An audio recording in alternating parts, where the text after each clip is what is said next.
ಎಲ್ರಿಗೂ ನಮಸ್ಕಾರ. ನಾನು ನಿಮ್ಮ ಗಿರೀಶ್ ಮಟ್ಟಣ್ಣವರ. ಇವತ್ತು ಸೋಮವಾರ. ಕಳೆದ ಒಂದು 7 ದಿನದಿಂದ ಹೂತಿಟ್ಟ ಶವಗಳನ್ನು ಮೇಲೆತ್ತುವಂತಹ ಪ್ರಕ್ರಿಯೆ ನಡೀತಾ ಬರ್ತಾ ಇತ್ತು. ತುಂಬ ವಿಳಂಬ ಆಯಿತು. 10 ಪಾಯಿಂಟ್ಗಳಲ್ಲಿ ಬರೀ ಒಂದೇ ಒಂದು ಸಿಕ್ತು.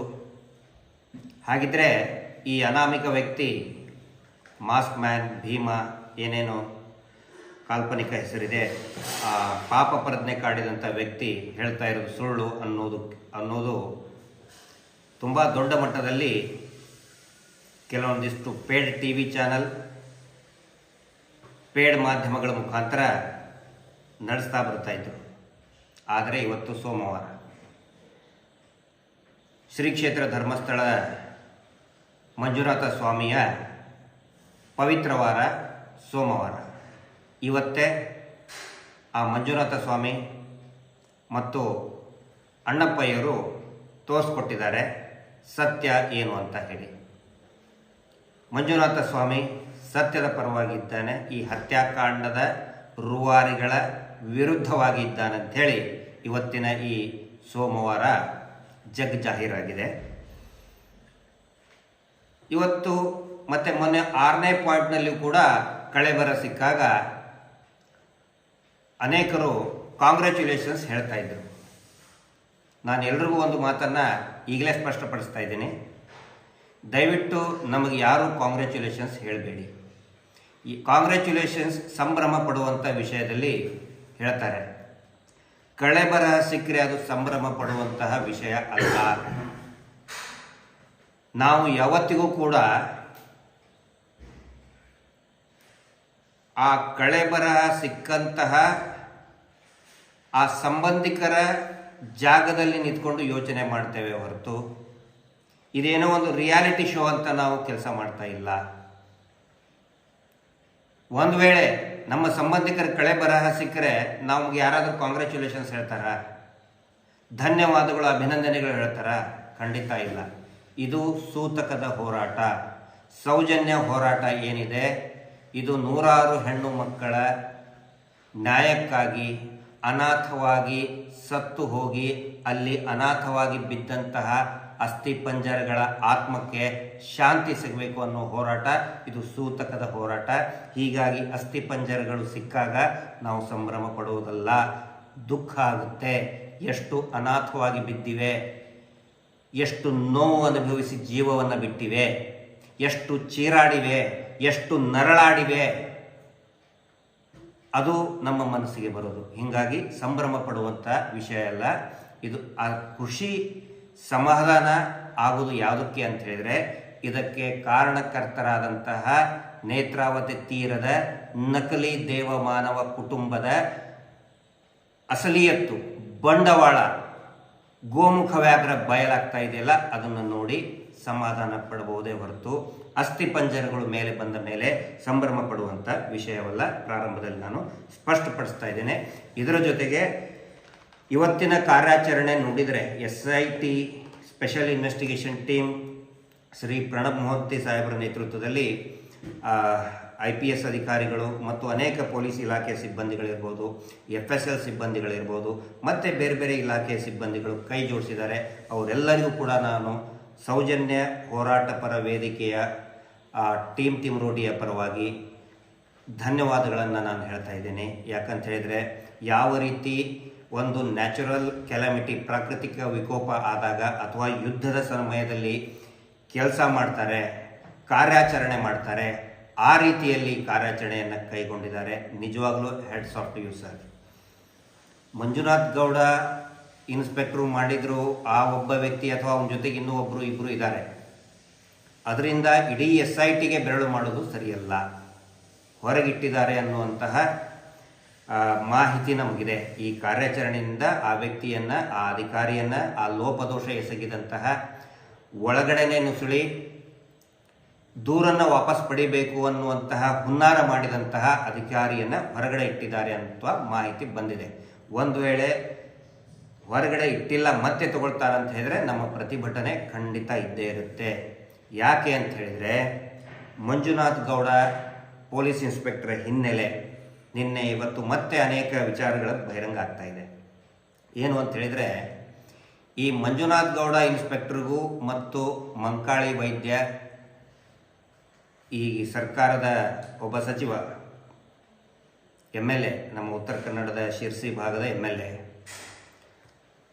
ಅವರಿಗೂ ಮತ್ತು ಈ ಮಂಜುನಾಥ್ ಗೌಡ್ಗೂ ಒಂದು ರೀತಿಯಾದಂಥ ಸಂಬಂಧ ಇದೆ, ಅನ್ಯೋನ್ಯ ಸಂಬಂಧ ಇದೆ.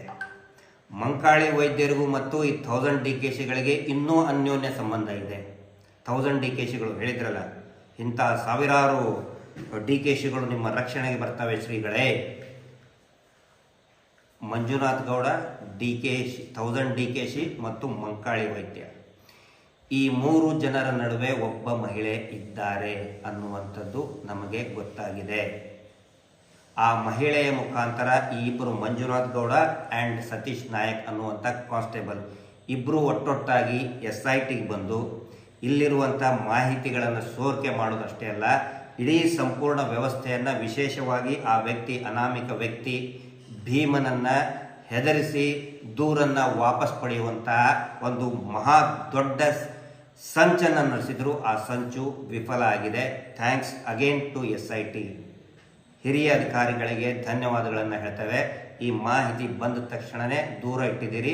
ಬರೀ ದೂರ ಇಟ್ಟರೆ ಇಷ್ಟೇ ಸಾಕಾಗುವುದಿಲ್ಲ, ಇನ್ನೂ ಆಳಕ್ಕೆ ಹೋಗಿ ಅವನ ಹಿನ್ನೆಲೆಯನ್ನು ಅರ್ಥ ಮಾಡಿಕೊಂಡು ಬಂಧನ ಮಾಡಬೇಕು. ಅವನ ಹಿಂದೆ ಷಡ್ಯಂತ್ರ ರೂಪಿಸಿದವರನ್ನು ಕೂಡ ಬಂಧಿಸಬೇಕು ಅನ್ನೋದು ನಮ್ಮ ಆಗ್ರಹ. ಈಗ ಇವತ್ತು ಏನಾಯಿತು, ಪ್ರಮುಖ ವಿಷಯ, ಈ ಲೈವ್ ಮಾಡುವಂಥ ಪ್ರಮುಖ ವಿಷಯ, ಸಾಕಷ್ಟು ಚರ್ಚೆಗಳಾಗ್ತಾ ಇದೆ. ಇನ್ನೇನಪ್ಪ ಸಿಗೋದೇ ಇಲ್ಲ ಅಂದ್ಕೊಂಡಾಗ ಇವತ್ತು ಸಿಕ್ತು. ಹಾಗಿದ್ರೆ 7 ದಿನ ನಿರಂತರವಾಗಿ, ಅಂದರೆ ನಡುವೆ ಸಂಡೇ ಒಂದು ದಿನ ಗ್ಯಾಪ್ ಇತ್ತು ನಿನ್ನೆ. ಈ 6 ದಿನಗಳಲ್ಲಿ ಯಾಕೆ ಫೇಲ್ಯೂರ್ ಆಯಿತು ಅಂದರೆ, ನಡುವೆ ಒಂದಿನ ಪಾಯಿಂಟ್ ನಂಬರ್ 6 ಸಿಕ್ತು, ಮತ್ತು ಯಾಕೆ ಇಷ್ಟೊಂದು ಪ್ರಮಾಣದಲ್ಲಿ ಸಿಗಬೇಕಾಗಿತ್ತು, ಸಿಗಲಿಲ್ಲ. 100 ಶವಗಳಂತಾನೆ ಬರೀ ಇಷ್ಟೇ ಸಿಕ್ಕು, ಒಂದೇ ಸಿಕ್ತು ಅಂತ ಇದ್ದಿದ್ರು.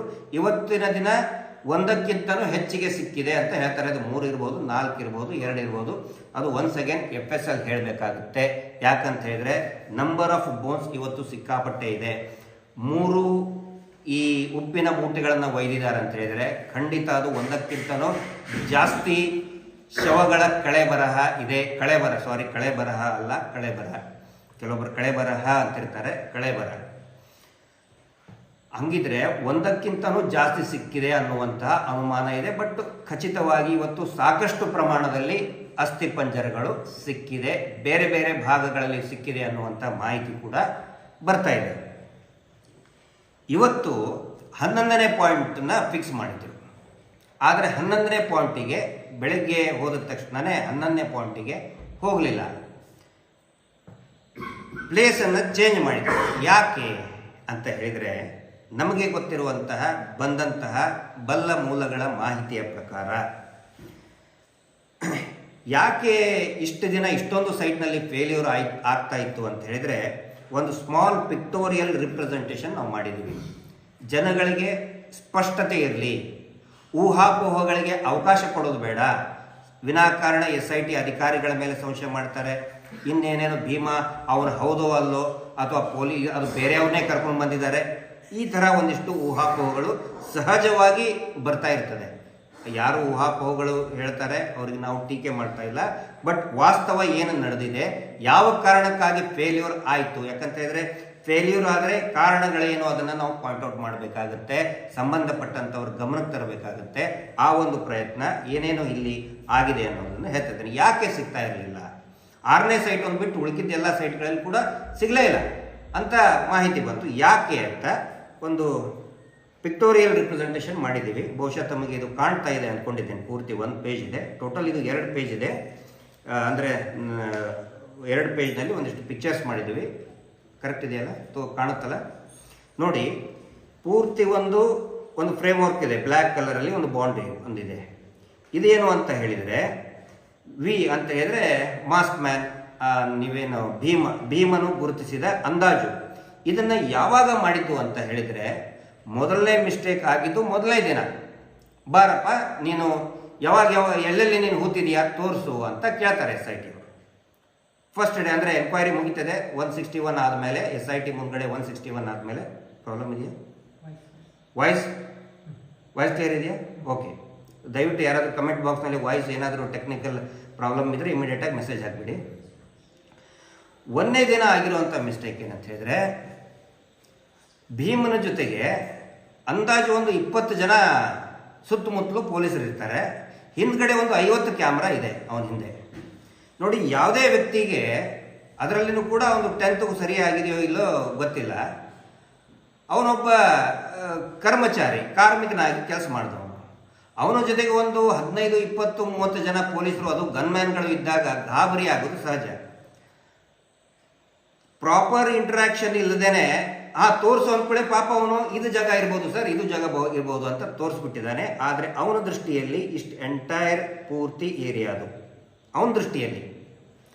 ಅದರಲ್ಲಿ ಏನು ಮಾಡಿದ್ರು, ಈ ಯೆಲ್ಲೋ ಫ್ರೇಮ್ ಕಾಣ್ತಾ ಇದೆ ನಿಮಗೆ, ಇದು ಯೆಲ್ಲೋ ಟೇಪ್ ಹಾಕ್ತಾರೆ ಅಲ್ಲಿ. ಅವನ ಅಂದಾಜು ದೃಷ್ಟಿಯಲ್ಲಿ, ಅವನ ಕಣ್ಣಳತೆಯಲ್ಲಿ ಈ ಒಂದು ಏರಿಯಾ ಏನಿದೆ ಅದರಲ್ಲಿ ಒಂದು ಹಳದಿ ಬಣ್ಣದ ಪಟ್ಟಿಯನ್ನು ಹಾಕ್ತಾರೆ. ಹಳದಿ ಬಣ್ಣದ ಪಟ್ಟಿಯನ್ನು ಹಾಕಿ ಆವಾಗ ಅದರ ಒಳಗಡೆನೆ ಅಗಿಬೇಕು ಅಂತ ನಿರ್ಧಾರ ಮಾಡ್ತಾರೆ. ಇಲ್ಲಿ ನೋಡಿ, ಅವನ ಕಣ್ಣಳತೆಯಲ್ಲಿ ಈ ಯೆಲ್ಲೋ ಪಟ್ಟಿ ಕಾಣ್ತಾ ಇದೆಯಲ್ಲ, ಮಾರ್ಕ್ ಮಾಡಿದ್ದೇನೆ ಇಂತಲ್ಲಿ ನಾನು. ರೆಡ್ ಕಲರ್ ಅಂತ ಹೇಳಿದ್ರೆ ಇದು ಡೆಡ್ ಬಾಡಿ ಇರಬಹುದಾದಂತಹ ಒಂದು ಸ್ಪಾಟ್. ಅದು ಯೆಲ್ಲೋ ಕಲರ್, ಇದು SIT ಹಾಕಿದಂಥ ಟೇಪ್, ಅಂದರೆ ರೆವಿನ್ಯೂ ಇಲಾಖೆ ಹಾಕಿದಂಥ ಟೇಪ್ ಇದು. ಆ ನಂತರ ಅಗೆದ ಸ್ಥಳ, ಬ್ರೌನ್ ಕಲರ್ ಇಂತ ಏನಿದೆ ಕಂದು ಬಣ್ಣದ್ದು, ಅದು ಅಗೆದಂಥ ಸ್ಥಳ. ಆಮೇಲೆ ಗ್ರೀನ್ ಕಲರ್ ಇಂತ ಏನು ಎಲೆ ತರ ಮಾಡಿದೆ, ಹುಲ್ಲು ಅಥವಾ ಬಳ್ಳಿ, ಗ್ರೌಂಡ್ ಕೆನಾಪಿ ಅಂತ ಹೇಳ್ತಾರೆ ಅದಕ್ಕೆ. ಆನಂತರ ಇದು ಏನಿದೆ ಫ್ರೇಮ್ ಇದೆ, ವಿ ಗುರುತಿಸಿದಂಥ ಸ್ಥಳ. ಇಲ್ಲಿ ಏನಾಗುತ್ತೆ, ಆ ಹಳದಿ ಪಟ್ಟಿಯಲ್ಲಿನೇ ಟೇಪ್ ಒಳಗಡೆನೆ ಅಗಿಬೇಕು ಅಂದಾಗ ಅವನ ಕಣ್ಣಳತೆಯಲ್ಲಿದ್ದಂಥ ಇನ್ನೆರಡು ದೇಹಗಳು ಅದನ್ನು ಅಗಿಯೋದಕ್ಕಾಗೋದೇ ಇಲ್ಲ. ಯಾಕಂದ್ರೆ ಇದು prohibited area, digging prohibited area. ಇಲ್ಲಿ ಅಗಿಯೋದಕ್ಕೆ, ಎಕ್ಸುಮೇಟ್ ಆಗೋದಕ್ಕೆ ಅವಕಾಶ ಇಲ್ಲ. ಕರೆಕ್ಟ್ ಬರ್ತಾ ಇದೆಯಲ್ಲ, ಪಾಯಿಂಟ್ ಮಾಡೋದಿಲ್ಲ, ಏನು ಡೌಟ್ ಇಲ್ಲ, ಕ್ಲಿಯರಿಟಿ ಇದೆ. ಓಕೆ, ಇದು ಮೊದಲನೇ ಸಮಸ್ಯೆ. ಈ ಟೇಪ್ ಹಾಕಿರೋದು ಮೊದಲನೇ ಸಮಸ್ಯೆ. ಎರಡನೇದ್ದು ಅತಿ ಮುಖ್ಯವಾಗಿ ಈ ಪಿಕ್ಚರಿಗೆ ಬರುವ ನೋಡಿ, ಅವನು ಹೂತು ಹಾಕಿದ್ದು ಅಂದಾಜು 15 ವರ್ಷ ಅಂತ ಹೇಳ್ಕೊಳ್ಳೋಣ. ಹೂತು ಹಾಕಿದಾಗ ಈ ರೀತಿ ಸಮತಟ್ಟಾದ ಕಾಡಿನಲ್ಲಿ ಈ ತರ ಒಂದು ಕ್ಲಾರಿಟಿ ಇರ್ತದೆ ಗ್ರೌಂಡ್. 2 ಶವಗಳನ್ನ ಹಾಕಿರ್ತಾನೆ, ಒಂದು ಮತ್ತು ಇನ್ನೊಂದು. ಆ ಶವಗಳ ಮೇಲೆ ಒಂದು ಸಮಾಧಿ ಅಂತ ಹೇಳಿದ್ರೆ ಗುಪ್ಪೆ ಹಾಕಿರ್ತಾನೆ. ನಾವು ಸಮಾಧಿ ಅನ್ನೋದಲ್ಲ, ಸಮಾಧಿ ಅಂದ್ರೆ ಲೀಗಲಿ ಕಾನೂನುಬದ್ಧವಾಗಿ ಹೋಗಿದಾಗ ಅದಕ್ಕೆ ನಾವು ಸಮಾಧಿ ಅಂತ ಕರಿತೇವೆ. ಬಟ್ ಇದು ಸಮಾಧಿ ಅಲ್ಲ. ಗೋಣಿ ಚೀಲದಲ್ಲಿ ತುಂಬಿಕೊಂಡು ಒಂದು 2 ಅಡಿ 3 ಅಡಿ ತೆಗೆದು ಆ ಗೋಣಿ ಚೀಲವನ್ನೇ ಆಸ್ ಇಟ್ ಈಸ್ ಅವನು ಹೂಳ್ತಾ ಇದ್ದಂತಹ ಒಂದು ವ್ಯವಸ್ಥೆ ಇತ್ತು. ಅದ್ರ ಮೇಲೆ ಒಂದು ಗುಡ್ಡೆ ಮಾಡ್ತಾನೆ, ಮಣ್ಣಿನ ಗುಡ್ಡೆ.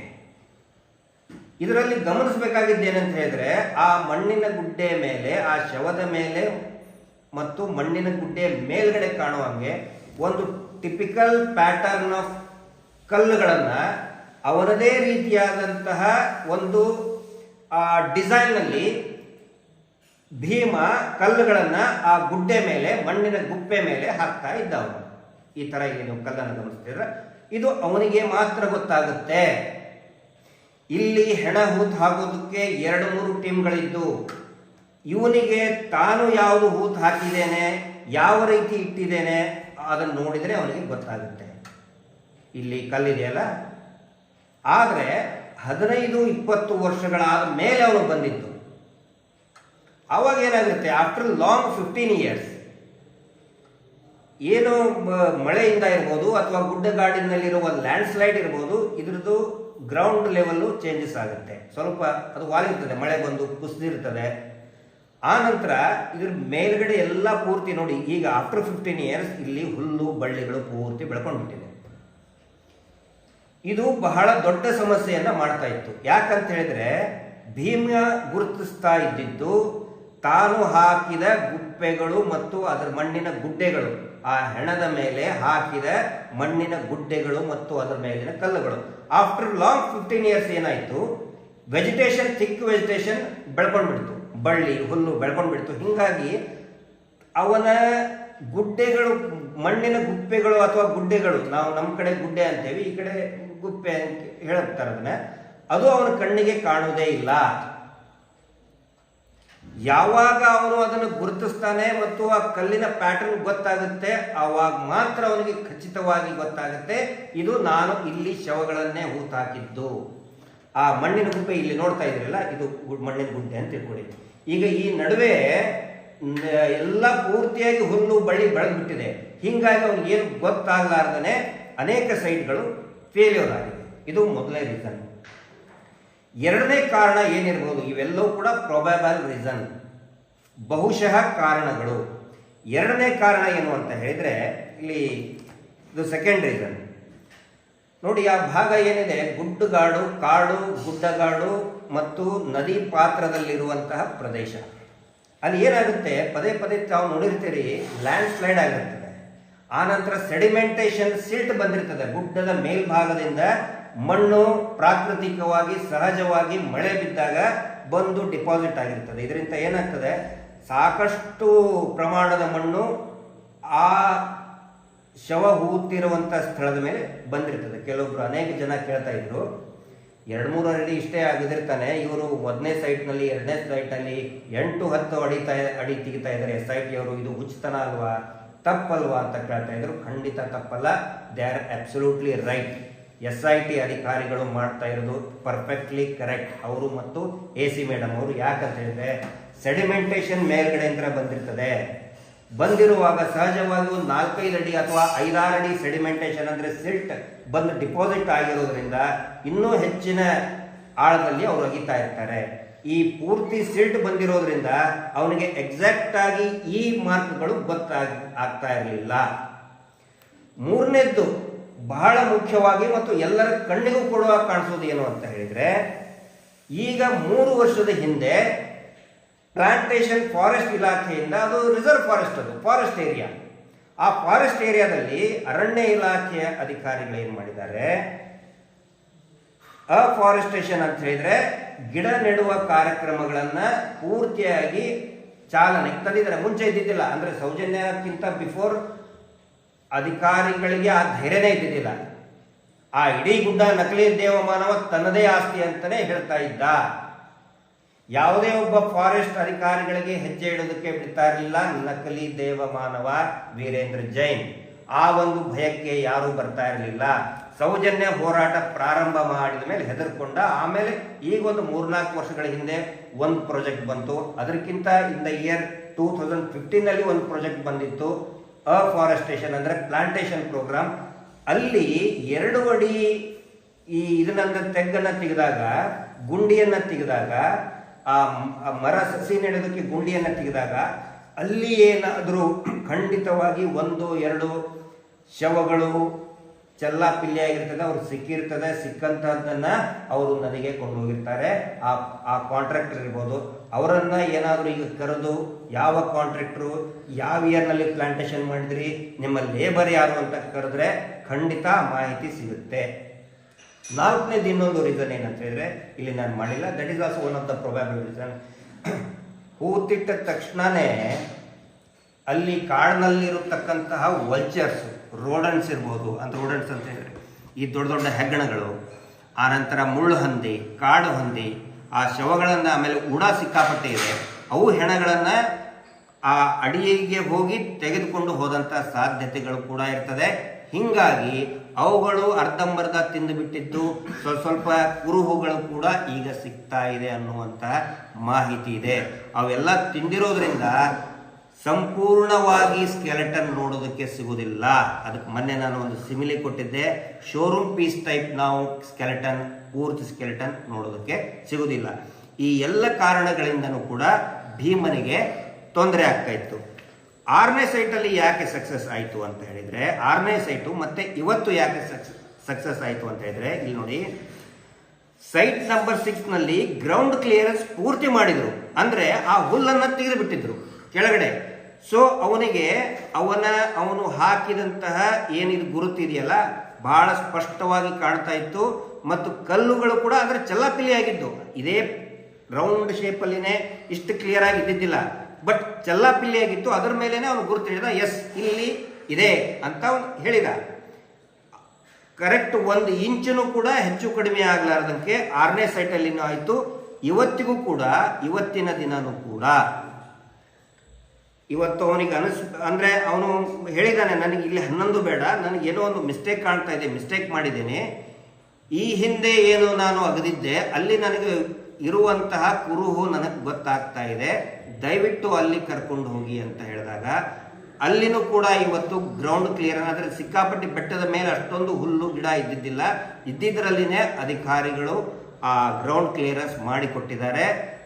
ಅಲ್ಲಿರುವಂತಹ ಒಂದು ಏನು ಸಿಚುವೇಶನ್, ವಾತಾವರಣ ನೋಡಿ, ಅಂದರೆ ಭಾಳ ಅದ್ರ ಮೇಲೆ ಯಾವುದೇ ವೆಜಿಟೇಷನ್ ಇದ್ದಿದ್ದನ್ನು ಕ್ಲಿಯರ್ ಮಾಡಿದ ಮೇಲೆ ಗೊತ್ತಾಗ್ಬಿಟ್ಟಿದೆ.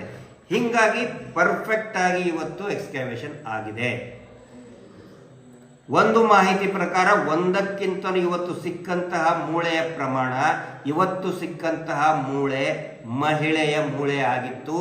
ಸೀರೆ, ಕೆಂಪು ಸೀರೆ ಸಿಕ್ಕಿದೆ. ಕೆಲವೊಬ್ರು ಹೇಳ್ತಾ ಇರ್ತಾರೆ ಹಿಂದೂ ಮುಸಲ್ಮಾನ್. ಆ ಸಮೀರ್ ಯಾರು ಮಹಾನುಭಾವ, 6 ಅಶೋಕ 3 ಅಶೋಕ, ಆ ಸಮೀರ್ ಒಬ್ಬ ಮುಸಲ್ಮಾನ್. ಇವತ್ತು ಎಲ್ಲಿ ಸಿಕ್ಕಿತ್ತು? ಬೂರ್ಖಾ ಒಳಗಡೆ ಅಸ್ಥಿಪಂಜರ ಸಿಕ್ಕಿಲ್ಲ, ಸೀರೆ ಒಳಗಡೆ ಸಿಕ್ಕಿದೆ. ಯಾವ ಧರ್ಮದವರು ಆದ್ರೆ ಏನು, ಹೆಣ್ಮಗಳು, ಹೆಣ್ಣಿನ ಶವ ಸಿಕ್ಕಿದೆ, ಅಸ್ಥಿಪಂಜರ ಸಿಕ್ಕಿದೆ. ಹಿಂದೂ ಮುಸಲ್ಮಾನ್ ಅಂತ ಸುಳ್ಳು ಸುಳ್ಳು ಎಬ್ಬಿಸ್ತಾ ಇದ್ದೀರಲ್ಲ, ಅವರು ಅರ್ಥ ಮಾಡ್ಕೊಳ್ಳಿ ಇದನ್ನ. ಸುಖಾಸುಮ್ನ ಡೈವರ್ಟ್ ಮಾಡೋದು. ಸಿಕ್ಕಿದ್ದೆಲ್ಲಿ? ಬೆಟ್ಟದ ಮೇಲೆ. ಪಂಚಾಯತಿಯವರು ನಾವು ಹುಗಿದು ಹಾಕಿದ್ದು. ಪಂಚಾಯತಿದವರು ಇನ್ನೊಂದು ಒಂದು ನಿಖರ ಮಾಹಿತಿಯನ್ನ ಕೊಡ್ತಾ ಇದ್ದೀನಿ ಆನ್ ರೆಕಾರ್ಡ್. ಏನು ಅಂತ ಹೇಳಿದ್ರೆ, ಇವತ್ತು 11 ಸೈಟಿಂದ ಭೀಮಾ ನೇರವಾಗಿ 100 ಅಡಿ ಎತ್ತರದಲ್ಲಿ ಹೋಗಿದ್ದಾನೆ ನಡೀತಾ. ಅವನ ಜೊತೆಗೆ ಹೋದಂತಹ 4-5 ಸಿಬ್ಬಂದಿಗಳು ಕೆಳಗಡೆ ಬಿದ್ದು ಕೈ ಕಾಲು ತರ್ಚ್ಕೊಂಡಿದ್ದಾರೆ. ಪಂಚಾಯತಿದವರು 100 ಅಡಿ ಮೇಲೆ ಹೋಗಿ, ಪೊಲೀಸರಿಗೆ ಹೋಗಕ್ಕಾಗಲ್ಲ, ಅಲ್ಲೇ ಪಂಚಾಯತಿದವ್ರು ಹೋದ್ರಂತೆ. ನಾವು ಹೂತು ಹಾಕಿದ್ದು ದಾಖಲೆ ಇದೆ, ತೋರ್ಸಪ್ಪ, ದಾಖಲೆ ತಗೊಂಡು ಹೋಗು ಬೆಟ್ಟದ ಮೇಲೆ. ಅಲ್ಲಿ ಈ ಪಂಚಾಯತಿದವರು ಚೇಲಾಗಳು, ನಕಲಿ ದೇವಮಾನವನ ಚೇಲಾಗಳು ಹೇಳ್ತಾ ಇದಾರಲ್ಲ, ಪಂಚಾಯತಿಯವ್ರು ಹೂತು ಹಾಕಿದ್ದು. ಪಂಚಾಯತಿದವ್ರಿಗೆ ತಲೆ ಕೆಟ್ಟಾಯ್ತಾ 100 ಅಡಿ ಮೇಲೆ ಹೋಗಿ ಗುಡ್ಡದ ಮೇಲೆ ಹಾಕೋದಕ್ಕೆ. ಆಮೇಲೆ ಇನ್ನೊಬ್ಬನು ಅವಿವೇಕಿ, ಯಾರದು, ಮಹಾಬಳ ಶೆಟ್ಟಿ, ತಜ್ಞ ಅಂತೆ, ತಜ್ಞ, KS medical hospital institute, medical institute ತಜ್ಞ ಅಂತೆ. ನಾನೇ 20-30 ಅಲ್ಲಿನೇ ಬಂದು ಪೋಸ್ಟ್ ಮಾರ್ಟಮ್ ಮಾಡಿದ್ದೀನಿ. ಈ ಮಹಾಬಳ ಶೆಟ್ಟಿ 100 ಅಡಿ ಮೇಲೆ ಹೋಗಿ ಅಲ್ಲಿ ಪೋಸ್ಟ್ ಮಾರ್ಟಮ್ ಮಾಡಿ ಬಂದ್ರೆ ಅಥವಾ ಮಸಾಜ್ ಮಾಡಿ ಬಂದ್ರಿ ನೀವು ಮೇಲೆ ಹೋಗಿ? ಉತ್ತರ ಕೊಡ್ಬೇಕಲ್ಲ ಇದಕ್ಕೆ. ಇನ್ನು ಒಂದು TV ಚಾನಲ್ ಅವ್ರು ಹೇಳ್ತಾರೆ, ಅದ ಹಂದಿದೆಯೋ ನಾಯಿದಿದೆಯೋ ಗೊತ್ತಿಲ್ಲ, ಬ್ಲೌಸ್ ಸಿಕ್ಕಿದೆ ಅಲ್ರಿ. ಹಂದಿ ಏನು ಬ್ಲೌಸ್ ಹಾಕೋತದ? ನಾಯಿ ಬ್ಲೌಸ್ ಹಾಕೊಳ್ತದನ್ರಿ? ಕೆಲವೊಂದಿಷ್ಟು ಪೇಡ್ TV ಚಾನಲ್ಗಳು, ಪೇಡ್ ಸೋಷಿಯಲ್ ಮೀಡಿಯಾಗಳು, ಒಂದಿಷ್ಟು ಯೂಟ್ಯೂಬರ್ಗಳು ಅದನ್ನೇ ಹೇಳ್ತಾ ಇರ್ತಾರೆ. ಅಲ್ಲೇ ಹೋಗಿ ಪೋಸ್ಟ್ ಮಾರ್ಟಮ್ ಮಾಡಿದ್ದು. ಈಗ ಅದಕ್ಕೆ ನಾವು ಯಾಕೆ ಸುಮ್ಮನೆ ಇರ್ತಾ ಇದೀವಿ ಅಂತ ಹೇಳಿದ್ರೆ, ನಾವು ಮಾತಾಡಿದ್ರೆ ಅದಕ್ಕೆ ಬೆಲೆ ಇಲ್ಲ, ಪ್ರೊಸೀಜರ್ಗಳು ಮಾತಾಡಬೇಕು. ಇವತ್ತು ಆಗಿರುವಂಥ ಪ್ರೊಸೀಜರೇ ಇವರು ಹುಟ್ಟಿಸಿರುವಂತಹ ಸುಳ್ಳು ಥೇರಿಗಳು, ಹೈಪೋಥೆಸಿಸ್ಗಳು, ಸುಳ್ಳು ಕಟ್ಟುಕತೆಗಳು. ಪಂಚಾಯತಿಯವರು ಹುಟ್ಟಾಕಿದ್ದು. ಈಗ ಉತ್ತರ ಕೊಡಲಿ ರಿಸರ್ವ್ ಫಾರೆಸ್ಟ್ನವರು. ಸಿಕ್ಕಿದ್ದೆಲ್ಲಿ? ಸ್ಮಶಾನಗಳು ಸಿಗ್ತಾ ಇವತ್ತು ಒನ್ಸ್ ಅಗೇನ್ ರಿಸರ್ವ್ ಫಾರೆಸ್ಟ್, ಅಗದಿ ಡೀಪ್ ಡೆನ್ಸ್ ರಿಸರ್ವ್ ಫಾರೆಸ್ಟ್. ಇವ್ರು ಹೇಳ್ತಾರಲ್ಲ, ದೇವಸ್ಥಾನಕ್ಕೆ ಬಂದವರು ಆತ್ಮಹತ್ಯೆ ಮಾಡ್ಕೊಳ್ತಾರೆ. ಎಲ್ಲಿ? ದೇವಸ್ಥಾನದ ಮುಂದೆ ಬಿದ್ದಿದ್ದ ಇದು,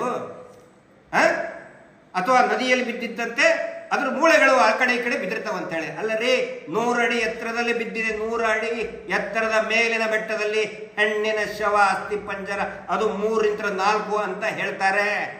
ಒಂದೇ ಜಾಗದಲ್ಲಿ ಹೇಗೆ ಬಂದುವು? ಅದಕ್ಕೆ ನಾವು ಮಾತಾಡೋದಿಲ್ಲ. ಅದಕ್ಕೆ ಹೇಳ್ತೀನಿ ನಾನು, ಇವತ್ತಿಗೆ ನಾಳೆ ಏನೇನೋ ಘಟನೆಗಳು, ಪ್ರಕ್ರಿಯೆಗಳು, ಯಾವ ಸ್ಥಿತಿಯಲ್ಲಿ ಶವಗಳು ಸಿಗ್ತವೆ ಅವಾಗಲೇ ನಾವು ಅದನ್ನು ವಿವರಣೆ ಕೊಡೋದು. ಇಮ್ಯಾಜಿನೇಷನ್ ಮಾಡಿಕೊಂಡು ಹಿಂದೂ, ಮುಸಲ್ಮಾನ್, ಕ್ರಿಶ್ಚಿಯನ್ ಅಂತೆ, ಅದು ಅಂತೆ, ನಡು ಕಾಡಲ್ಲಿ ರಿಸರ್ವ್ ಫಾರೆಸ್ಟ್ ಅಲ್ಲಿ ಹೋಗಿ ಎಸೆದಿದ್ದಾರೆ, ಗುಂಡಿ ತೆಗೆದು ಎಸೆದಿದ್ದಾರೆ. ಫಾರೆಸ್ಟ್ ಡಿಪಾರ್ಟ್ಮೆಂಟ್ ಅವರು ಅವಾಗ ಎಲ್ಲಿ ಹೋಗಿದ್ರು? ಈ ಪ್ರಶ್ನೆ ನಾನು ಯಾಕೆ ಕೇಳ್ತಾ ಇದ್ದೀನಿ ಅಂತ ಹೇಳಿದ್ರೆ, ಶನಿವಾರ ಬೆಳಿಗ್ಗೆ ಭೀಮ ಬಹಳ ಸ್ಪಷ್ಟವಾಗಿ ಹೇಳಿದ್ದಾನೆ, ನೋಡಿ ಸರ್, ನನಗೆ ಹುಲ್ಲು ಬೆಳೆದ್ರೆ ನನಗೆ ಗೊತ್ತಾಗಲ್ಲ, ಹುಲ್ಲು ಕಂಟಿ ಎಲ್ಲ ಬೆಳೆದಿದೆ, ನಾನು ಎಲ್ಲೇ ಗುಪ್ಪೆ ಹಾಕಿದ್ದೀನಿ ನನಗೆ ಕಾಣ್ತಾ ಇಲ್ಲ, ದಯವಿಟ್ಟು ಗ್ರೌಂಡ್ ಕ್ಲಿಯರ್ ಮಾಡಿಕೊಡಿ, ಮರ ಕಡೀರಿ ಅಂತ ಹೇಳಿಲ್ಲ, ನನ್ನ ಕೈಗಾತ್ರದ ಗಿಡವನ್ನ ಕಡೀರಿ ಅಂತ ಅವನು ಹೇಳಿಲ್ಲ. ಕಾಡಿನ ಗ್ರೌಂಡ್ ಲೆವೆಲ್, ಅದಕ್ಕೆ ಬಾಟಮ್ ಕ್ಯಾನೋಪಿ ಅಂತಾರೆ. ಕ್ಯಾನೋಪಿ ಅಂದ್ರೆ ವೆಜಿಟೇಷನ್ ಅಂತಾರೆ. ಹುಲ್ಲು ಕಡ್ಡಿ ಕಸ ಬಳ್ಳಿ ತೆಗೆದುಕೊಡಿ ಅಂತ ಹೇಳ್ತಾನೆ ಭೀಮ.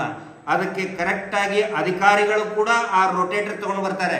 ಗ್ರೌಂಡ್ ಕ್ಲಿಯರೆನ್ಸ್ ಮಾಡೋದಕ್ಕೆ ಬೇಕಾದಂತ ಸ್ಟಾಕ್ ಪೆಟ್ರೋಲ್ ಕೂಡ ತರ್ತಾರೆ. ಫಾರೆಸ್ಟ್ ಅಧಿಕಾರಿ ಒಬ್ಬನು ಫೋನ್ ಮಾಡ್ತಾನೆ, ಇಲ್ಲ ಮೇಡಮ್, ಇದು ರಿಸರ್ವ್ ಫಾರೆಸ್ಟ್ ಇದೆ, ನಾವು ಕೊಡಲ್ಲ ಅಂತ ಹೇಳಿ. ಯಾಕೆ ಫಾರೆಸ್ಟ್ ಅಧಿಕಾರಿಗಳು ಹಂಗೆ ಹೇಳ್ತಾ ಇದ್ದಾರೆ ಅಂತ ಹೇಳಿದ್ರೆ, ಅವರು ಸಿಕ್ಕಿ ಬೀಳ್ತಾರೆ. ಒಂದು ಹುಲ್ಲು ಕತ್ತರಿಸೋದಕ್ಕೆ ನಿಮ್ಮ ಫಾರೆಸ್ಟ್ ಆಕ್ಟ್ ಅಡ್ಡಿಯಾಗುತ್ತೆ. ನಿರಂತರವಾಗಿ ಹೆಣಗಳನ್ನ ನಿಮ್ಮದೇ ವ್ಯಾಪ್ತಿಯಲ್ಲಿ ಹೂತು ಹಾಕ್ಸಿದ್ರಲ್ಲ, ಅವಾಗೇನು ಕತ್ತೆ ಕಾಯ್ತಾ ಇದ್ರ ನೀವು? ಫಾರೆಸ್ಟ್ ಅಧಿಕಾರಿಗಳು, ಪೊಲೀಸ್ ಅಧಿಕಾರಿಗಳು ಕತ್ತೆ ಕಾಯ್ತಾ ಇದ್ರ ನೀವು? ಹೆಣ್ಣು ಮಕ್ಕಳ ಶವವನ್ನ ಹೂತು ಹಾಕಿದ್ದಾರೆ, ಕತ್ತೆ ಕಾಯ್ತಾ ಇದ್ರ ನೀವು ಅಂತ ಹೇಳಿ ಪ್ರತಿಯೊಬ್ಬರು ಕೇಳ್ತಾರೆ ನಿಮಗೆ. ಆ ಭಯಕ್ಕೆ ಮೇಡಮ್, ಕರ್ನಾಟಕ ಫಾರೆಸ್ಟ್ ಆಕ್ಟ್ 1972 ನಲ್ಲಿ ರಿಸರ್ವ್ ಫಾರೆಸ್ಟ್ ಆಕ್ಟ್ ಅಲ್ಲಿ ಹುಲ್ಲು ಕಟ್ಟು ಮಾಡಕ್ ಬರಲ್ಲಂತೆ, ಹೂತು ಹಾಕಿದ್ದಾರೆ ಹೆಣನ. ಅವಾಗ ಕತ್ತೆ ಕಾಯ್ತಿದ್ರು ಇವರು ಫಾರೆಸ್ಟ್ ಅಧಿಕಾರಿಗಳು, ಪೊಲೀಸ್ ಅಧಿಕಾರಿಗಳು ಕತ್ತೆ ಕಾಯ್ತಾ ಇದ್ರಲ್ಲಿ. ಮಲ್ಕೊಂಡ ಪಾಪ ಬೆತ್ತಲಾದಂತ ಹೆಣ್ಣು ಮಕ್ಕಳು UDR ಎಂತೆಂತವನು UDR ಆಗಿ ಬೀಸಕ್ ಹೋಗಿದ್ದಾರೆ. ಜನ ಕೇಳ್ತಾರೆ, SIT ಅವರು ನಾನು ವಿನಂತಿ ಮಾಡ್ಕೊಳ್ತಾ ಇದ್ದೀನಿ, ಆ ಸಂದರ್ಭದಲ್ಲಿದ್ದಂತ ಎಲ್ಲಾ ಅಧಿಕಾರಿಗಳನ್ನ ಮೊದಲು ಕೈಗೆ ಕೊಳ ಹಾಕಿ ಒಳಗಡೆ ಹಾಕ್ಬೇಕು ಅವ್ರನ್ನ. ಇವರು ಎಲ್ಲರೂ ಕೂಡ ಅಷ್ಟೇ ರೆಸ್ಪಾನ್ಸಿಬಲ್. ಈ ನಕಲಿ ದೇವ ಮಾನವನ ಕುಟುಂಬ ಎಷ್ಟು ರೆಸ್ಪಾನ್ಸಿಬಲ್ ಇದೆ, ಆ ಎಲ್ಲಾ ಅಧಿಕಾರಿಗಳಿಗೂ ಅಷ್ಟೇ ಬೇಜವಾಬ್ದಾರಿಯನ್ನು ತೋರಿಸಿದ್ದಾರೆ. ಎಲ್ರಿಗೂ ಕೂಡ ಅದೇ ಪ್ರಮಾಣದ ಶಿಕ್ಷೆ ಆಗಬೇಕು.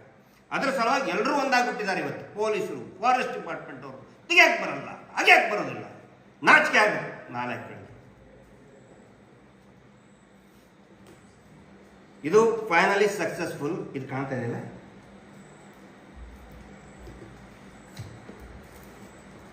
ಈ ರೀತಿ ಇದ್ದಂತಹ ಪರಿಸ್ಥಿತಿ ಇವತ್ತೂ ಕೂಡ ತುಂಬಾ ಒಳ್ಳೆ ಕೆಲಸ ಮಾಡಿದ್ದಾರೆ. ಫ್ರೀಯಾಗಿ ನೋಡಿ, ನಮ್ಮ ಆಗ್ರಹನೂ ಕೂಡ ಅದೇ ಇತ್ತು. ಭೀಮ ನಿಜ ಹೇಳ್ತಾ ಇದ್ದಾನ, ಸುಳ್ಳು ಹೇಳ್ತಾ ಇದ್ದಾನ? 6ನೇ ಪಾಯಿಂಟ್ ಅಲ್ಲಿ ಅವರನ್ನೇ ತೋರಿಸಿದಂತ ಜಾಗೆಯಲ್ಲಿ ಉತ್ಖನ ಆಗಿರೋದ್ರಿಂದ ಸಂಶಯ ಬೇಡ. ಆದರೆ ಏನೇ ಆದರೂ ಕೂಡ ಇಟ್ಸ್ ಅ ಹ್ಯೂಮನ್ ಎರರ್ ಅಂತ ಹೇಳಿದ್ರೆ, ಅವನು ಒಬ್ಬ ಮನುಷ್ಯ. ಮಷಿನ್ನೋ, ರೋಬೋನೋ ಅಥವಾ ಚಿಪ್ ಅಲ್ಲ. ಈ ಕಂಪ್ಯೂಟರ್ ಮೊಬೈಲ್ ನಲ್ಲಿರುವಂತ ಚಿಪ್ ಅಲ್ಲ. 10 ವರ್ಷ ಆದ್ರೂ 100 ವರ್ಷ ಆದ್ರೂ ಕೂಡ ಚಿಪ್ ಕನೆಕ್ಟ್ ಮಾಡಿಕೊಳ್ಳೆ ನೆನಪಿಗೆ ಬರೋದಕ್ಕೆ ಹ್ಯೂಮನ್ ಎರರ್ ಇದ್ದೇ ಇರುತ್ತೆ. ಇವತ್ತಿಗೂ ಕೂಡ ಅದು ಸಾಬೀತಾಗಿದೆ. ಅವನು ಕೊಟ್ಟಂತ ಹೇಳಿಕೆ, ನ್ಯಾಯಾಲಯದಲ್ಲಿ ಕೊಟ್ಟಂತ 164 ಸ್ಟೇಟ್ಮೆಂಟ್, ಪೊಲೀಸರ ಎದುರುಗಡೆ 2 ಸಾರಿ ಕೊಟ್ಟಂತ 161 ಸ್ಟೇಟ್ಮೆಂಟ್ ಕರೆಕ್ಟ್ ಆಗಿದೆ. ಅದಕ್ಕಾಗಿ ಒಂದು ಪ್ರಾಪರ್ ಕೋಆರ್ಡಿನೇಷನ್ ಅಂತ ಆಗಲಿ, ಇಲ್ಲಿ ಇವನು ಸರಿ ತಪ್ಪು ಅಂತಲ್ಲ, ಒಂದು ಪ್ರಾಪರ್ ಕೋಆರ್ಡಿನೇಷನ್ ಆಗಬೇಕನ್ನೋದು ನಮ್ಮ ಆಶಯ. ಇದಕ್ಕೆ ಸೊಲ್ಯೂಷನ್ಸ್ ಏನೇನು ಅಂತ ಹೇಳಿದ್ರೆ, ನಾವು ವಿನಂತಿ ಮಾಡ್ಕೊಳ್ಳೋದು, ದಯವಿಟ್ಟು ಆದಷ್ಟು ಬೇಗ GPR ground penetrating radar system ಅನ್ನ ಆದಷ್ಟು ಬೇಗ ತನ್ನಿ. ಅದು ಏನಾದರೂ ಬಂದ್ರೆ ಆ ಬಂಗ್ಲೆಗುಡ್ಡೆನಲ್ಲಿನೇ ಒಂದು 200 ಅನಾಥ ಶವಗಳು ಸಿಗುತ್ತೆ ಅನ್ನುವಂತ ಮಾಹಿತಿ ಸ್ಥಳೀಯರೇ ಹೇಳ್ತಾರೆ. ಅನೇಕವು ಹೆಣ್ಣು ಮಕ್ಕಳದ್ದೇ ಇದೆ ಅಂತ ಹೇಳ್ತಾರೆ. ದಯವಿಟ್ಟು GPR ಸಿಸ್ಟಮ್ ಅನ್ನ ಆದಷ್ಟು ಬೇಗ ಸರ್ಕಾರ ಕೊಡಬೇಕು. ಗ್ರೌಂಡ್ ಕ್ಲಿಯರೆನ್ಸ್ ಮಾಡಬೇಕು. GPR ತಂದ್ರೂ ಕೂಡ ಗ್ರೌಂಡ್ ಕ್ಲಿಯರೆನ್ಸ್ ಮಾಡಬೇಕು. ಮತ್ತು ಅರಣ್ಯ ಇಲಾಖೆಗಳಿಗೆ ಹದ್ದು ಬಸ್ನಲ್ಲಿ ಇರುವಂಗೆ ಹೇಳಬೇಕು. ಅವರು ಜಾಸ್ತಿ ಬಾಲ ಬಿಚ್ಚಬಾರ್ದು. ಯಾಕಂತ ಹೇಳಿದ್ರೆ ನಾಳೆ ಅವರದೇ ಅಧಿಕಾರಿಗಳು ಸಿಕ್ಕಿ ಬೀಳ್ತಾರೆ. ಜನಾರ್ದನ್ ರೆಡ್ಡಿ ಕೇಸಲ್ಲಿ ಕೂಡ ಅದೇ ಆಗಿತ್ತು. ಜನಾರ್ದನ್ ರೆಡ್ಡಿ ಒಬ್ಬನೇ ಜೈಲಿಗೆ ಹೋಗ್ಲಿಲ್ಲ, ಅವನ ಜೊತೆಗೆ ಮೈನಿಂಗ್ ಅಧಿಕಾರಿಗಳು ಹೋದ್ರು, ಫಾರೆಸ್ಟ್ ಇಲಾಖೆ ಅಧಿಕಾರಿಗಳು ಹೋದ್ರು, RTO ಡಿಪಾರ್ಟ್ಮೆಂಟ್ ಅಧಿಕಾರಿಗಳು ಹೋದ್ರು, ಪೊಲೀಸ್ ಇಲಾಖೆ ಸಹಕಾರ ಕೊಟ್ಟಂತ ಪೊಲೀಸ್ ಇಲಾಖೆ ಅಧಿಕಾರಿಗಳು ಹೋದ್ರು. ಈಗ ಈ ಎಲ್ಲ ಅಧಿಕಾರಿಗಳಿಗೂ ಕೂಡ ಭಯ ಶುರು ಆಗಿದೆ. ಹಿಂಗಾಗಿ ಉತ್ಖನ ಕಾರ್ಯವನ್ನ ತಡೆಯೋದಕ್ಕೆ ಬೇರೆ ಬೇರೆ ರೀತಿಯ ಷಡ್ಯಂತ್ರಗಳು ನಡೆದಿದೆ. ಅದು ಆಗಬಾರದು. ಅದು ಆಗಲಾರದಂತೆ ನೋಡ್ಕೊಳ್ಳೋದು ಸರ್ಕಾರದ ಜವಾಬ್ದಾರಿ. ಎಲ್ಲವೂ ನಾವು SIT ಅಂತ ಹೇಳೋಕ್ಕಾಗೋದಿಲ್ಲ. SIT ಮೇಲ್ಗಡೆ ಸರ್ಕಾರ ಇದೆ. ಸರ್ಕಾರ ಇದ್ರ ಬಗ್ಗೆ ಮುತುವರ್ಜಿಯನ್ನ ವಹಿಸ್ಕೋಬೇಕಾಗತ್ತೆ. ಎಂತ 1000 DKC ಬಂದರೂ ಕೂಡ ದೂರ ಕಳಿಸುವಂತ ಕೆಲಸವನ್ನ ಮಾಡಬೇಕಾಗತ್ತೆ. ಇನ್ನೊಂದು ಮೂರನೇದು ಬಹುಮುಖ್ಯವಾಗಿ ನಾನು SIT ಅಧಿಕಾರಿಗಳಿಗೆ ವಿನಂತಿ ಮಾಡ್ಕೊಳ್ಳೋದು, ದಯವಿಟ್ಟು ಸ್ಥಳೀಯರನ್ನ ವಿಶ್ವಾಸಕ್ಕೆ ತೆಗೆದುಕೊಳ್ಳಿ. ಇವತ್ತು ಸಾಕಷ್ಟು ಜನ ಸ್ಥಳೀಯರು ನಾವು ನೋಡಿದೀವಿ, ಭೀಮ ಹೂತ್ ಹಾಕೋದು ನಮಗೆ ಗೊತ್ತಿದೆ, ನಾವು ಕೆಲವೊಬ್ರು ಹೂತ್ ಹಾಕದಂತ ಪ್ರದೇಶಗಳನ್ನ ನೋಡಿದೀವಿ ಅಂತ ಹೇಳ್ತಾರೆ. ದಯವಿಟ್ಟು ಅವರೆಲ್ಲರನ್ನು ಕೂಡ ವಿಶ್ವಾಸಕ್ಕೆ ತಗೊಳ್ಳಿ. ಮಾಸ್ ಬರಿಯಲ್ ಸೈಟ್ ಏನಿದೆ, ಸೈಟ್ ನಂಬರ್ 13 ಏನಿದೆ, ಈಗ ಅಲ್ಲಿ ಡ್ಯಾಮ್ ಕಟ್ಟಿದ್ದಾರೆ. ಆನಂತರ ಬೇರೆ ಬೇರೆ ಒಂದಿಷ್ಟು ಬೆಳವಣಿಗೆಗಳು, ಪ್ರಾಕೃತಿಕ ವಿಕೋಪಗಳಾಗಿದ್ದಾವೆ. ಯಾವ ಇಸ್ವಿಯಲ್ಲಾಯ್ತು, ಏನಾಯ್ತು, ದಯವಿಟ್ಟು ಸ್ಥಳೀಯರನ್ನ ವಿಶ್ವಾಸಕ್ಕೆ ಮತ್ತು ಹೋರಾಟದಲ್ಲಿ ಇರತಕ್ಕಂತಹ ನಮ್ಮ ಆಕ್ಟಿವಿಸ್ಟ್ಗಳಿಗೆ, ಜಯಂತ್ ಅವರು ಹೋಗಿದ್ದಾರೆ, ಖಂಡಿತ ಸುಳ್ಳಲ್ಲ. ಅವರು ಜಯಂತ್ ಅವರು ಇದೇ ಭಾಗದಲ್ಲಿ ಬೆಳೆದಂಥವರು, ಇಲ್ಲಿಯೇನೇ ವಾಹನವನ್ನ ಚಾಲನೆ ಮಾಡಿದವರು. ಪದ್ಮಲತಾಳು ಕೂಡ ಅವರ ಕ್ಲೋಸೆಸ್ಟ್ ರಿಲೇಟಿವ್ ಆಗಿದ್ಲು. ಏನು 1987ರಲ್ಲಿ ನಿರ್ದಯವಾಗಿ ಕೊಂದು ಹಾಕಿದ್ರು ಅವರ ಸಂಬಂಧಿಕರೇ. ಜಯಂತ್ರ ಥರ ಇನ್ನೂ ಸುಮಾರು ಜನ ಇದ್ದಾರೆ. ಭಯ ಇದೆ. ಆದರೆ SIT ಅವರು ಅವ್ರನ್ನ ಕರೆದು ವಿಶ್ವಾಸಕ್ಕೆ ತಗೊಂಡು ವಿಚಾರಣೆ ಮಾಡಿ ಅಂತ ನಾನು ವಿನಂತಿ ಮಾಡ್ಕೊಳ್ತಾ ಇದ್ದೀನಿ.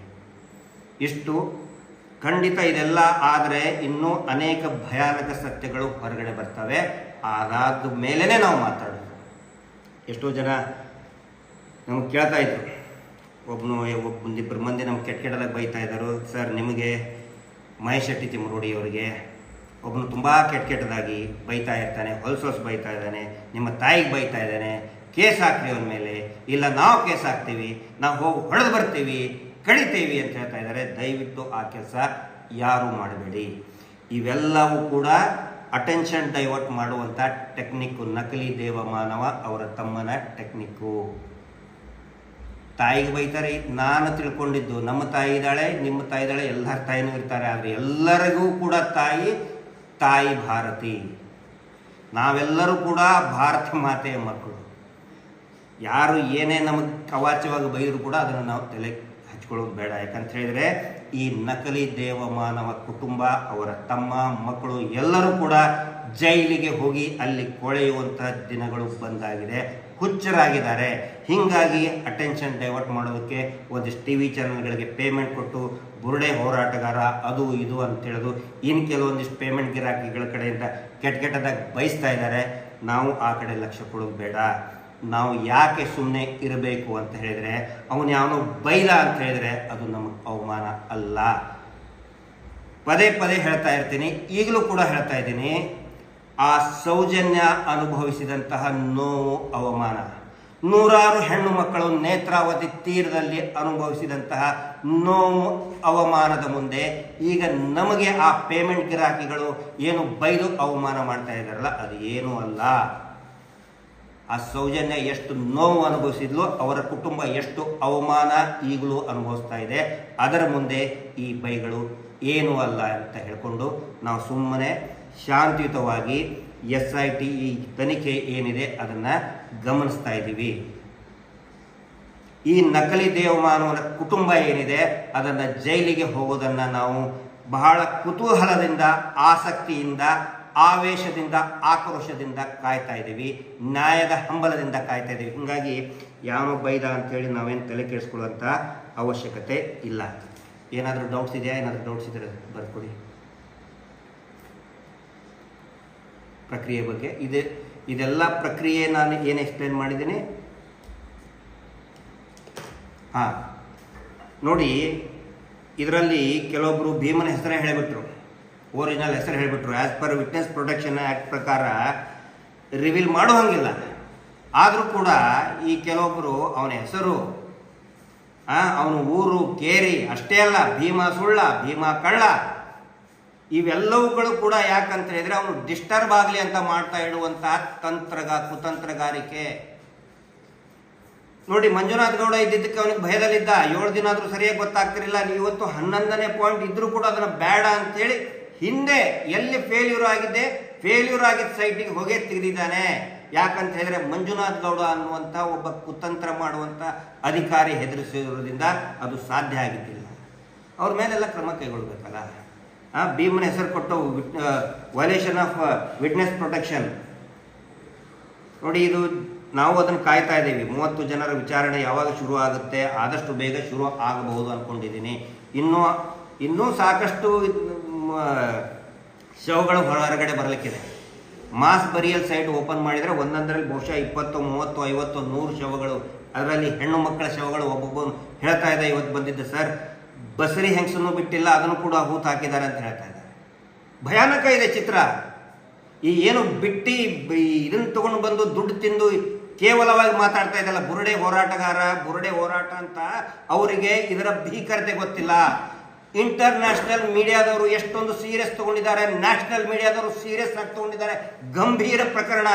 ಇವರಿಗೆ ಬರೀ ಎಂಜಲು ಎಲುಬು ತಿನ್ನೋರಿಗೆ ಏನು ಗೊತ್ತಿಲ್ಲ, ಬರೀ ದುಡ್ಡು ತಿನ್ನೋದು, ಬೊಗಳೆ ಬಿಡೋದು ಇಷ್ಟೇ ಮಾಡ್ತಾ ಇದ್ದಾರೆ. ಅದ್ರ ಬಗ್ಗೆ ಜಾಸ್ತಿ ನಾವು ತಲೆ ಕೆಡಿಸ್ಕೊಳ್ಳುವಂಥ ಅವಶ್ಯಕತೆ ಇಲ್ಲ. ಈ 30 ಜನರು ಇಷ್ಟೇ ಅಲ್ಲ, 30 ಜನರ ವಿಚಾರಣೆ ಅಲ್ಲ. ನನ್ನ ಪ್ರಕಾರ ಫಾರೆಸ್ಟ್ ಇಲಾಖೆ ಅಧಿಕಾರಿಗಳು, ಪೊಲೀಸ್ ಇಲಾಖೆ ಅಧಿಕಾರಿಗಳು ಎಲ್ಲ ಸೇರಿದರೆ 100ಕ್ಕಿಂತ ಹೆಚ್ಚು ಜನ. ಅವನೇನು ಪಂಚಾಯತಿಯಲ್ಲಿ ಕುಂತು ಮಾತಾಡ್ತಾ ಇದ್ದಾನೆ, ಮುಂಚೆ ಬೊಗಳೆ ಬಿಟ್ಟ, ಅವರನ್ನು ಕೂಡ ಜೈಲಿಗೆ ಕಳಿಸಬೇಕು. ಬರೀ 30 ಅಲ್ಲ, 100ಕ್ಕಿಂತ ಹೆಚ್ಚು ಜನರನ್ನ ಜೈಲಿಗೆ ಕಳಿಸುವಂತ ವ್ಯವಸ್ಥೆ ಆಗ್ತಾ ಇದೆ. ಯಾರು ಕೂಡ ತಲೆ ಕೆಡಿಸ್ಕೊಳ್ಳೋಕೆ ಹೋಗಬೇಡಿ. SIT ಮೇಲೆ ನಂಬಿಕೆ ಇದೆ. ನೆಕ್ಸ್ಟ್ ಏನಾದ್ರು ಕ್ವಶನ್ ಇದೆ?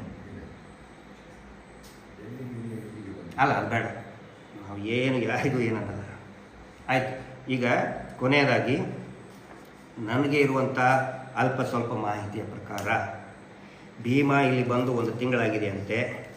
ಎಲ್ಲಿದ್ದಾನೋ ನನಗೂ ಅಷ್ಟೊಂದು ಇದನ್ನಿಲ್ಲ. ಆದರೆ ಅಲ್ಪ ಸ್ವಲ್ಪ ಮಾಹಿತಿಯ ಪ್ರಕಾರ ಇವತ್ತು ಮೊದಲನೇ ದಿನ ಬೆಳಿಗ್ಗೆ 5 ಗಂಟೆಗೆ ಎದ್ದು ತಣ್ಣೀರಲ್ಲಿ ಸ್ನಾನ ಮಾಡಿ ಪಾಂಗಳದಲ್ಲಿರುವ ಸೌಜನ್ಯಾಳ ಮನೆಗೆ ಭೇಟಿ ಕೊಟ್ಟು ಸೌಜನ್ಯಾಳ ಪ್ರತಿಮೆ, ಯಾವ ಜಾಗೆಯಲ್ಲಿ ಸೌಜನ್ಯಾಳ ಅಂತ್ಯಕ್ರಿಯೆ ಆಗಿತ್ತು ಆ ಜಾಗೆಯಲ್ಲಿ ಸೌಜನ್ಯಾಳ ಪ್ರತಿಮೆಯನ್ನು ಮಹೇಶ್ ಶೆಟ್ಟಿ ತಿಮ್ಮರೋಡಿಯವರು ಒಂದು ನೆರವೇರಿಸಿದ್ದಾರೆ. ಇವತ್ತು ಭೀಮಾ ಮೊದಲನೇ ಬಾರಿಗೆ ಆ ಪ್ರತಿಮೆಗೆ ಕೈ ಮುಗಿದು ಅಲ್ಲಿ ಒಂದು ದೀಪ ಹಚ್ಚಿ ಕರ್ಪೂರ ಬೆಳಗಿ ಉದ್ದಿನ ಕಡ್ಡಿ ಬೆಳಗಿ ನನಗೆ ಶಕ್ತಿ ಕೊಡುವಂತ ಕೇಳಿ ಬಂದಿದ್ದಾನೆ. ಅದಾದ ನಂತರ ಚಾಮುಂಡೇಶ್ವರಿಯ ಸನ್ನಿಧಿಗೆ ಹೋಗಿ ಅಲ್ಲೇನೂ ಕೂಡ ನಮಸ್ಕಾರ ಹಾಕಿ ಪ್ರದಕ್ಷಿಣೆ ಹಾಕಿ ನೀನೇ ಸರ್ವಸ್ವ ಅಂತ ಹೇಳಿ ಬೇಡ್ಕೊಂಡು ಬಂದ ಮೇಲೆ ಮಂಗಳವಾರ ಶುಭ ದಿನ ಅಲ್ಲಿಂದ ನೇರವಾಗಿ ಬೆಳ್ತಂಗಡಿ ಕ್ಯಾಂಪಿಗೆ ಹೋಗಿ, ಬೇಡ ನನಗೆ 11 ಬೇಡ, ನೋಡಿ ಅವನಿಗೆ ನೆನಪು ಬಂದಿದೆ ತಾನು ತಪ್ಪು ಮಾಡಿದ್ದು, ನೇರವಾಗಿ ಅಲ್ಲಿ ಹೋಗಿ ತೆಗೆದಾಗ ಅಸ್ಥಿ ಪಂಜರ ಸಿಕ್ಕಿದೆ. ಅದಕ್ಕೆ ಹೇಳೋದು, ಇದು ಸೌಜನ್ಯ ಶಕ್ತಿ, ದುರ್ಗಾವತಾರ ಎತ್ತಿದಂತಹ ಸೌಜನ್ಯ ಶಕ್ತಿ. ಯಾರು ಏನೇ ಪ್ರಯತ್ನ ಮಾಡಿದ್ರು, ಎಷ್ಟೇ ಬೈದರು, ಎಷ್ಟೇ ಸುಳ್ಳು ಅಪಪ್ರಚಾರ ಮಾಡಿದ್ರು ಕೂಡ ನಕಲಿ ದೇವಮಾನವನ ಕುಟುಂಬ ಜೈಲಿಗೆ ಹೋಗೋದನ್ನು ಯಾರು ತಪ್ಪಿಸೋಕ್ಕಾಗೋದಿಲ್ಲ. ಇದು ಸೌಜನ್ಯ ಶಕ್ತಿ. Justice for Soujanya. ನಮಸ್ತೆ.